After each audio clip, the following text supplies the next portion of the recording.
छोटे से गांव के बाजार में अपनी कुछ मूर्तियां रखे हुए बैठा हुआ था कि तभी एक ग्राहक उसके पास आकर बोला, तुम्हारी दुकान पर रखी हुई मूर्तियाँ बता रही है कि तुम्हारा नाम ही मोहन है।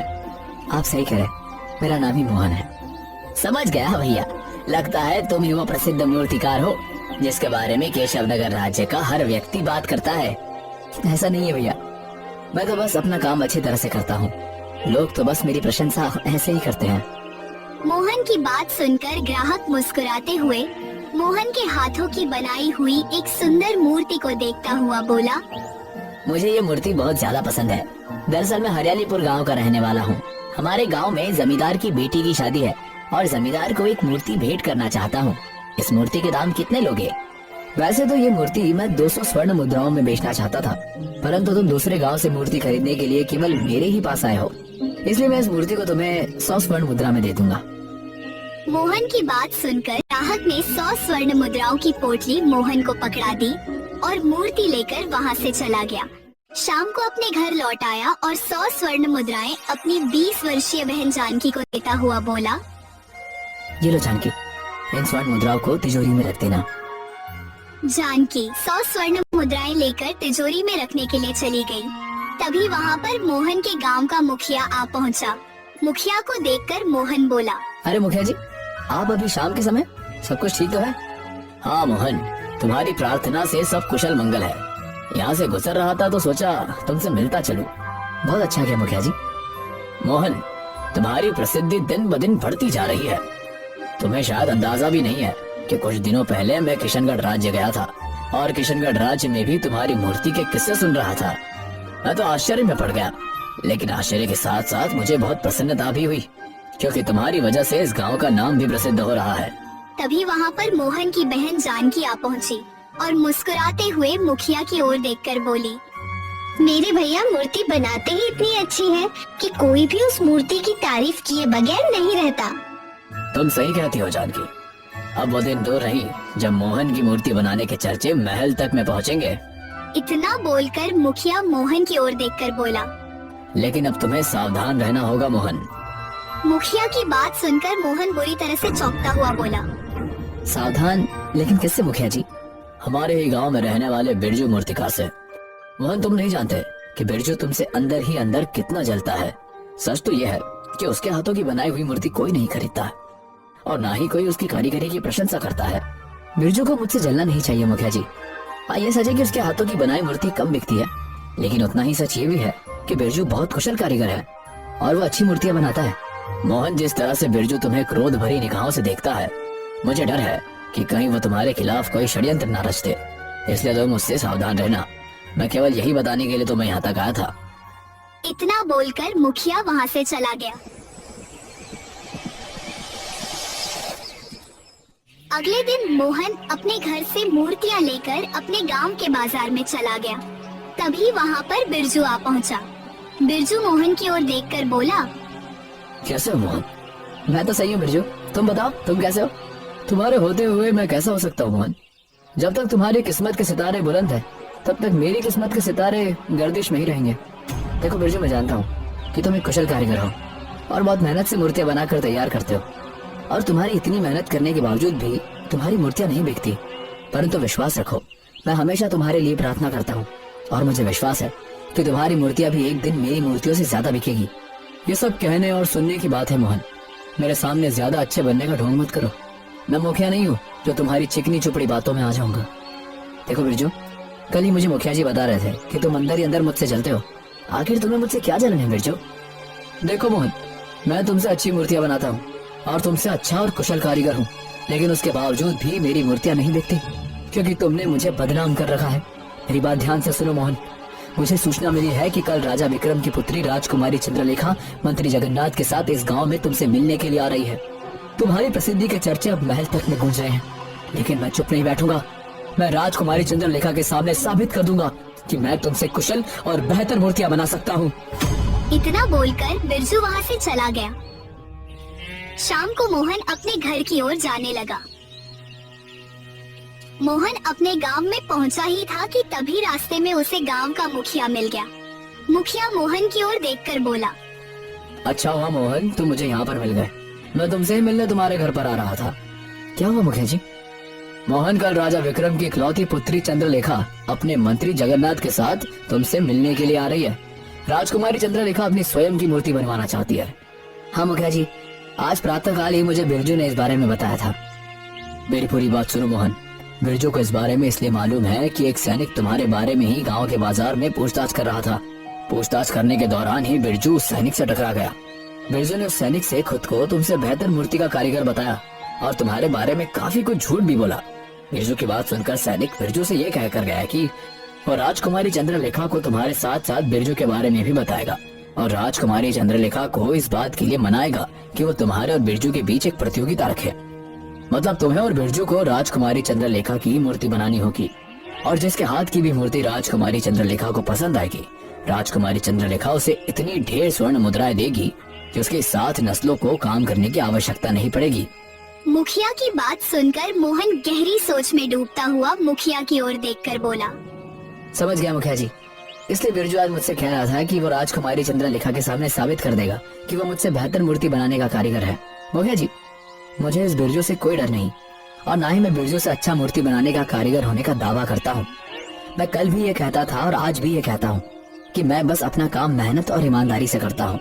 बस इससे अधिक मैं और कुछ नहीं कह सकता। मोहन की बात सुनकर मुखिया मोहन से बोला, मुझे लगता है राजकुमारी चंद्रलेखा सुबह तक यहाँ आ जाएगी। यहाँ आने के बाद वो सबसे पहले मुझसे ही मिलेगी। मैं राजकुमारी चंद्रलेखा और उनके मंत्री को सुबह तुम्हारे घर पर लेकर आ जाऊंगा। इतना कहकर मुखिया वहाँ से चला गया और मोहन अपने घर लौट आया।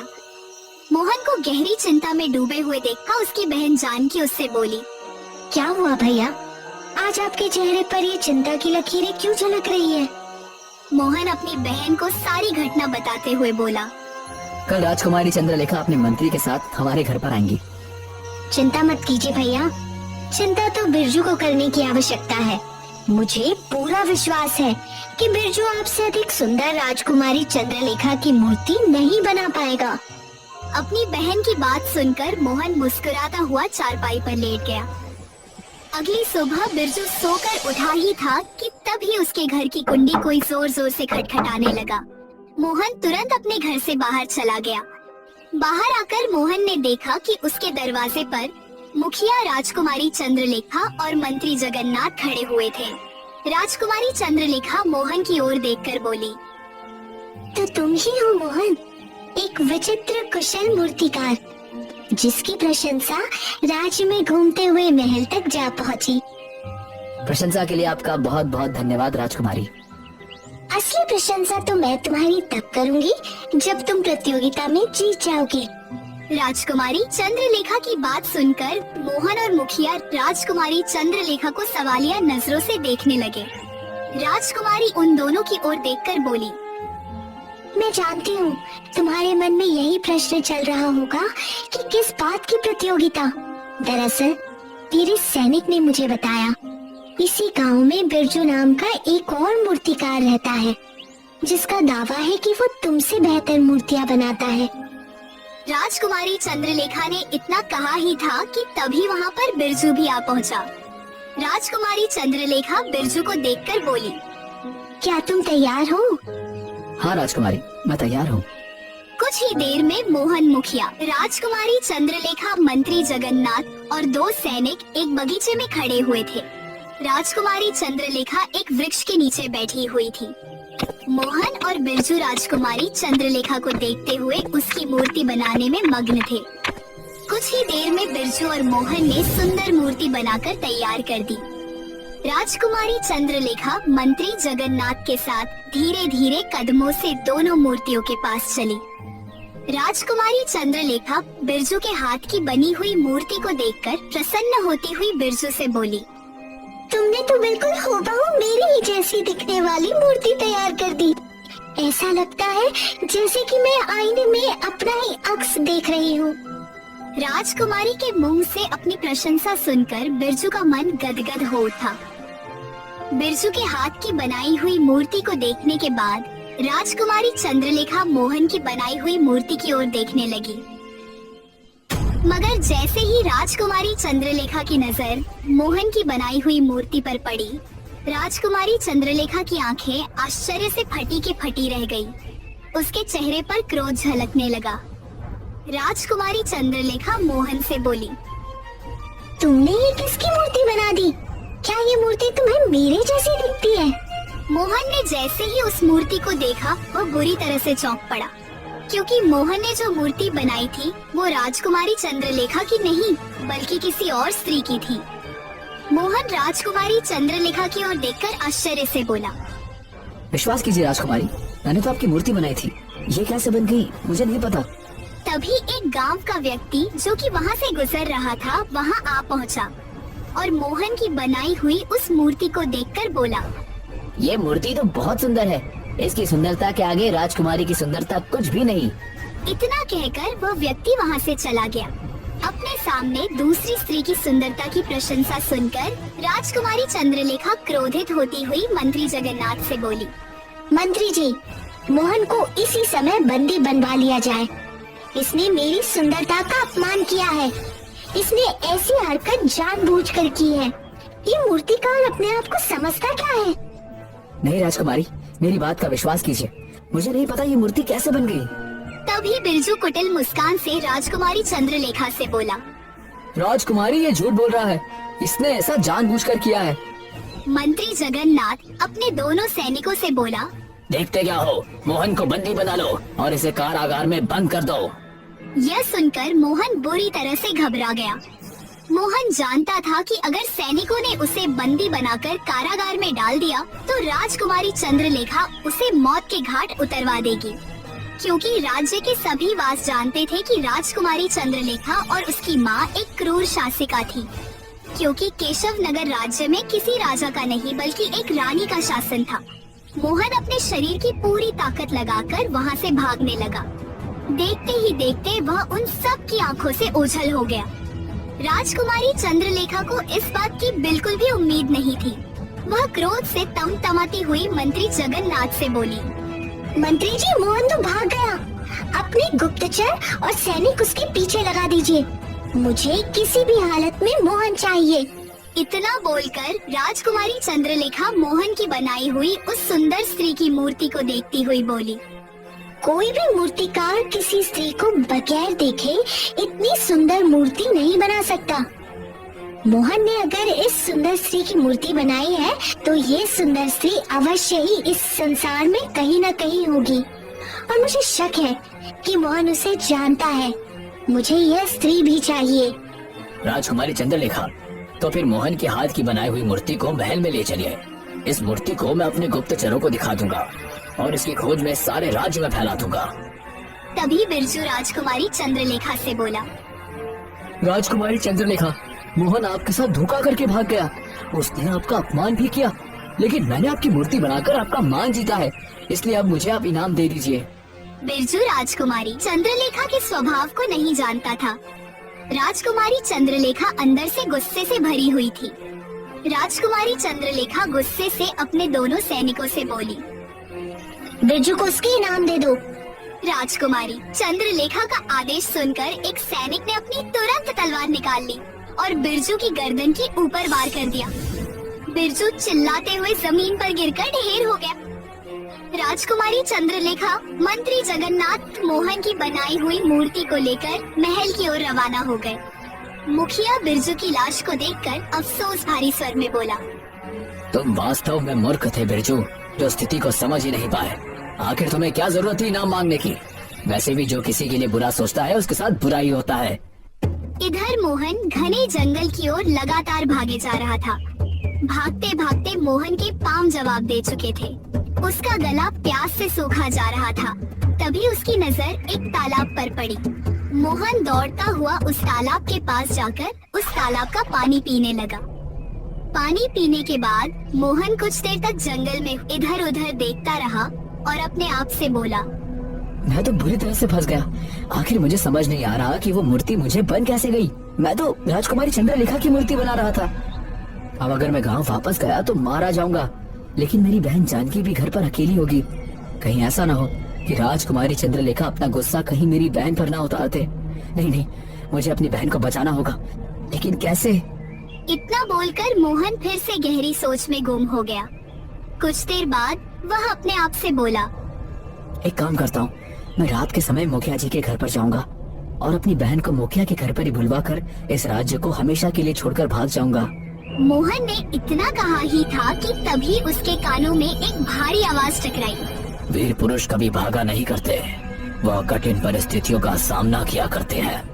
मोहन ने जैसे ही पलटकर देखा तो उसके पीछे एक साधु खड़े हुए उसे देखकर मुस्कुरा रहे थे। उस घने जंगल में मोहन साधु की ओर देखकर चौंकते हुए बोला, कौन है आप? मैं एक साधु हूँ जो 10 वर्षों से इस जंगल में अपना जीवन व्यतीत कर रहा है, लेकिन तुम्हें देखकर मुझे अब ऐसा लगता है कि मेरा वनवास समाप्त होने को आ गया है। ये क्या कह रहे हैं आप? मैं आपकी बात का मतलब नहीं समझ पा रहा हूँ। कैसा वनवास? तुम्हारा चेहरा मुझे किसी की याद दिलाता है। क्या तुम मूर्तियाँ बनाते हो? यह सुनकर मोहन पूरी तरह से चौंक पड़ा। हाँ साधु महाराज, मैं एक मूर्तिकार हूँ। मेरा नाम मोहन है। लेकिन आप कैसे जानते हैं? मैं तुम्हें बहुत लंबे समय से जानता हूँ, मगर अफसोस तुम अपने आप को अभी तक जान नहीं पाए। अच्छा ये बताओ, तुम इतने घबराए हुए क्यों हो? साधु की बात सुनकर मोहन साधु को सारी घटना बताते हुए बोला, पता नहीं साधु महाराज, मैंने मूर्ति राजकुमारी चंद्रलेखा की बनाई थी, लेकिन ना जाने वो कैसे किसी दूसरी स्त्री की मूर्ति बन गई, जो कि राजकुमारी चंद्रलेखा से बहुत सुंदर थी। और उस मूर्ति को देखकर ना जाने क्यों मुझे ऐसा लगने लगा जैसे मैं उस मूर्ति जैसी दिखने वाली स्त्री को जानता हूँ, जैसे मेरा उससे जन्म जन्म का कोई रिश्ता हो। मोहन की बात सुनकर साधु रहस्यमय अंदाज में मोहन से बोले, वो मूर्ति तुम्हारे हाथ से बननी ही थी, क्योंकि तुम्हारी वही नियति थी।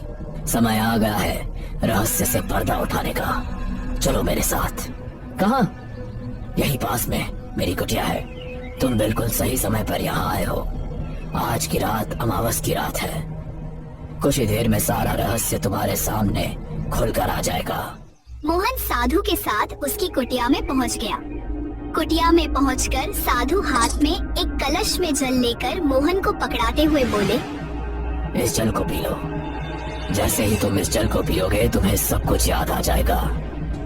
मोहन ने साधु के हाथ से कलश को ले लिया और जल को पीने लगा। जल को पीते ही मोहन का सर बुरी तरह से चकराने लगा और कुछ ही क्षणों में उसके सामने दृश्य घूमने लगे। मोहन ने अपनी आंखें बंद कर ली। कुछ देर बाद मोहन अपनी आंखें खोलते हुए साधु से बोला, मुझे सब कुछ याद आ गया है साधु महाराज। तो फिर समय आ गया है मोहन, तुम मेरे साथ अभी और इसी समय राजमहल में चलोगे। इतना बोलकर साधु ने अपने हाथ औंधी टेढ़ी दिशा में घुमाना प्रारंभ कर दी।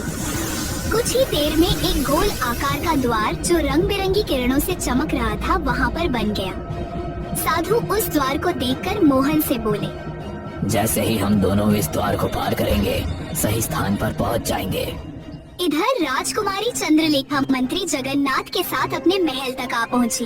दोनों सैनिक उसकी उस सुंदर स्त्री की मूर्ति को उठाए हुए थे, मगर महल के बाहर बगीचे में पहुंचकर ही राजकुमारी चंद्रलेखा मंत्री जगन्नाथ से बोली, मंत्री जी, मैं नहीं चाहती कि इस सुंदर स्त्री की प्रतिमा मेरे महल के द्वार के अंदर भी प्रवेश करे। तो फिर आप चाहती क्या है? इस मूर्ति को इसी बगीचे में रखवा दिया जाए। आप गुप्तचरों को इसे यहाँ से भी दिखा सकते हैं। जैसी आपकी आज्ञा। दोनों सैनिकों ने उस मूर्ति को बगीचे में ही रख दिया। तभी राजकुमारी चंद्रलेखा की माँ रानी पद्मा वहाँ आ पहुँची।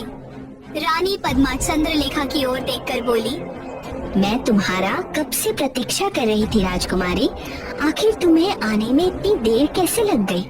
राजकुमारी अपनी माँ पद्मा को सारी घटना बताती हुई बोली, उसने मेरी सुंदरता का अपमान किया है, परंतु मैं उसे छोड़ूंगी नहीं माँ। राजकुमारी चंद्रलेखा के मुंह से सारी घटना सुनने के बाद न जाने क्यों पद्मा के चेहरे पर भय झलकने लगा।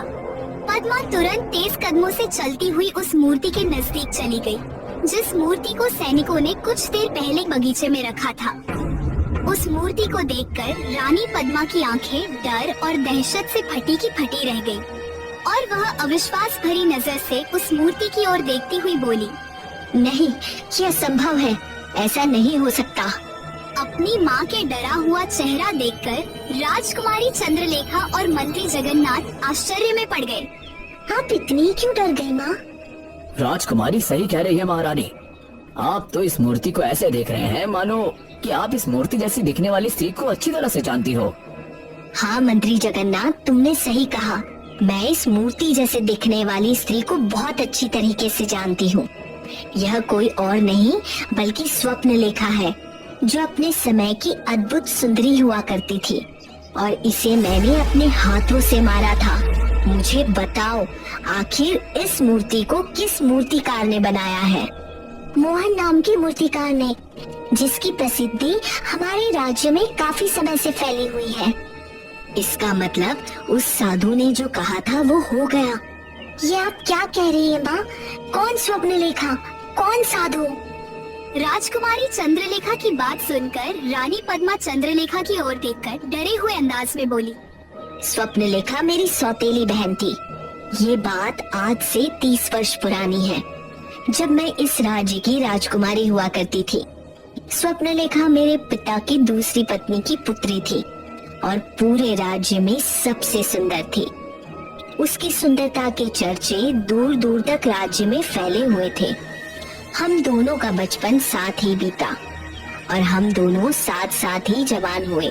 स्वप्न लेखा अपना जीवन जहाँ साधारण तरीके से बिताना चाहती थी, तो वहीं मैं अपने पिता के बाद इस राज्य की बागडोर संभालकर महारानी बनना चाहती थी। स्वप्न लेखा उम्र में मुझसे 2 वर्ष छोटी थी। एक दिन की बात है, जब मुझे एक गुप्तचर ने स्वप्न लेखा के बारे में एक सूचना दी।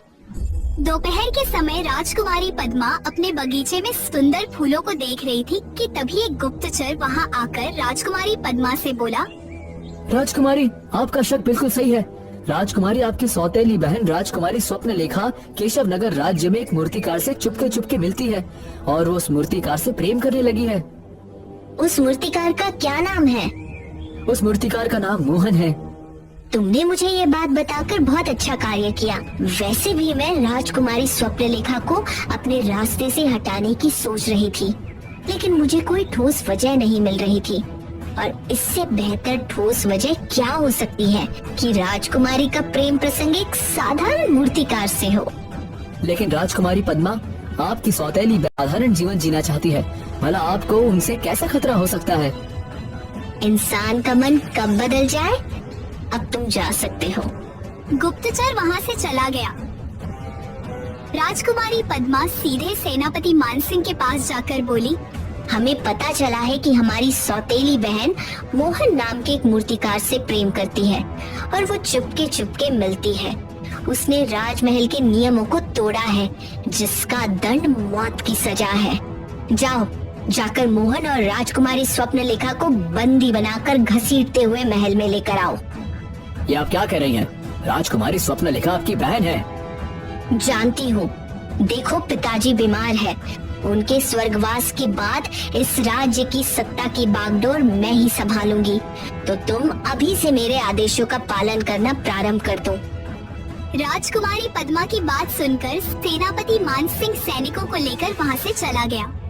इधर जंगल में राजकुमारी स्वप्न लेखा एक वृक्ष के नीचे बैठी हुई थी और मोहन नाम का एक मूर्तिकार उसकी मूर्ति बना रहा था।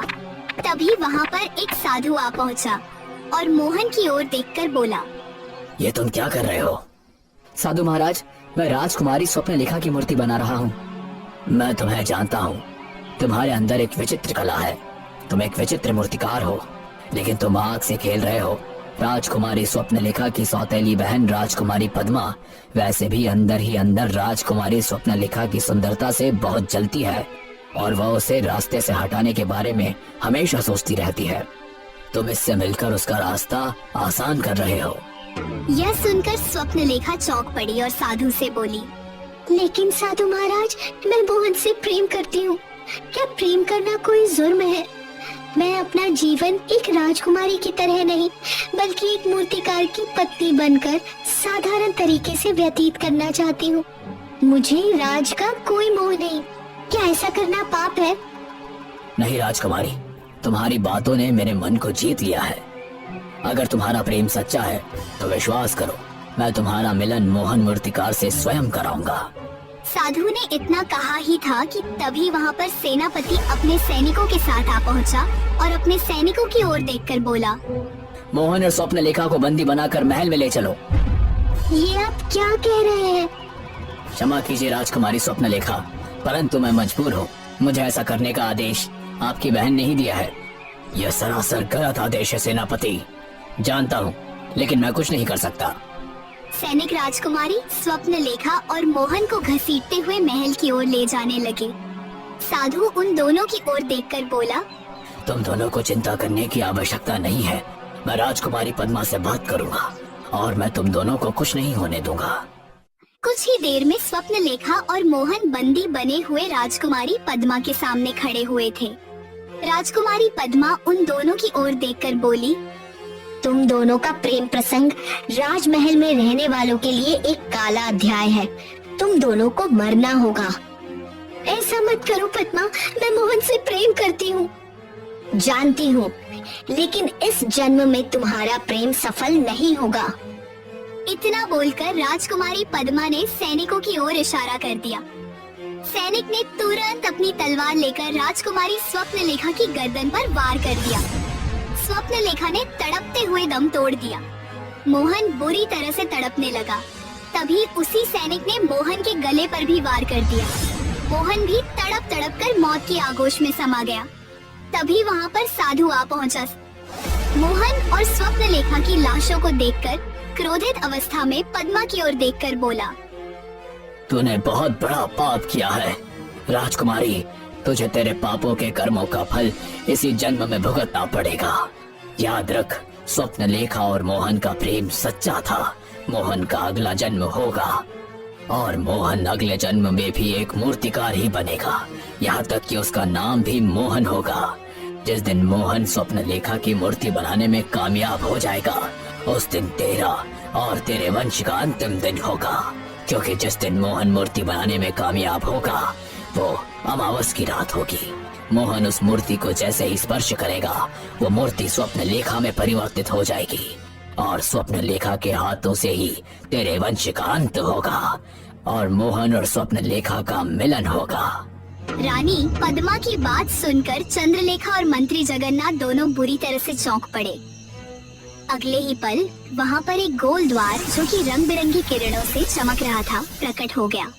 उस द्वार में से मोहन और साधु निकलकर बाहर आ गए। साधु को देखकर रानी पद्मा चीखते हुए बोली, ये वही साधु है। तभी साधु मोहन से बोले, मोहन, इस मूर्ति को तुरंत स्पर्श करो। आज अमावस की रात है। ऐसा होते ही स्वप्नलेखा जीवित हो उठेगी। मोहन दौड़ते हुए उस मूर्ति के पास चला गया और उसने उस मूर्ति को जैसे ही स्पर्श किया, अगले ही पल रंग बिरंगी किरणों से स्वप्नलेखा जीवित हो उठी और मोहन की ओर प्रेम भरी नजरों से देखती हुई बोली, तो आखिरकार तुमने दूसरा जन्म ले ही लिया। हाँ स्वप्नलेखा, अब हमें कोई अलग नहीं कर सकता। तभी साधु स्वप्नलेखा की ओर देखकर बोले, स्वप्नलेखा, तुम्हारे अंदर अब अद्भुत शक्तियाँ हैं। तुम अपने मन में जो सोचोगी वही होगा। तुम्हें अपनी सौतेली बहन और उसके वंश को खत्म करना होगा। तुम्हारी सौतेली बहन पद्मा का पति पहले ही संसार छोड़कर जा चुका है। इसकी केवल एक ही पुत्री है, चंद्रलेखा, जो कि अपनी माँ के नक्श कदम पर ही चल रही है। साधु ने इतना कहा ही था कि तभी स्वप्नलेखा क्रोधित भरी नजरों से चंद्रलेखा और रानी पद्मा को देखने लगी। अगले ही पल उसकी आंखों से आग निकलने लगी। पद्मा और चंद्रलेखा उस आग की चपेट में आकर जलकर राख हो गए। जगन्नाथ इस दृश्य को देखकर बोला, मनुष्य को अपने बुरे कर्मों का फल ही भुगतना पड़ता है। आज से आप ही इस राज्य की महारानी हैं। अगले दिन स्वप्नलेखा और मोहन का विवाह धूमधाम से संपन्न हो गया।